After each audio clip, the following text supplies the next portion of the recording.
We start on the phones in Dodge, Nevada. This is David. It's great to have you. You're up first today, sir. How you doing?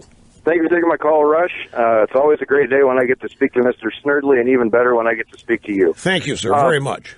All of these approval and disapproval polls are a joke because if you say you approve of something, you're in that group A. There's no variance, within limits.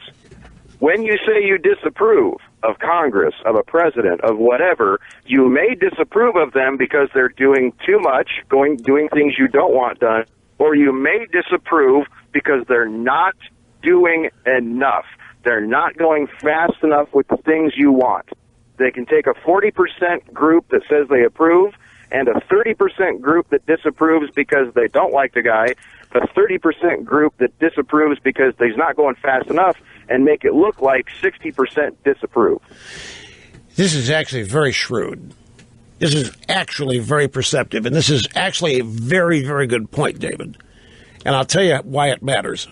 Because I think in the case of Trump, I think the media does, as he says, disapproval equals dislike. Disapproval equals regret I voted for the guy. Disapproval, that's what they want you to mean.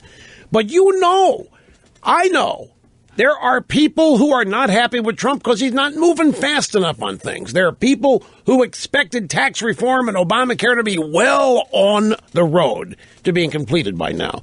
There are people who thought that we'd be further along down the line on building the wall and immigration. I'm not suggesting anything other than his point is correct. That disapproval doesn't mean opposition and dislike. It can also mean that people wish the guy were doing more. And it's, I think in Trump's case, that is highly relevant. I'm glad you called. Thanks much. We'll be back. We've got more, as we always do.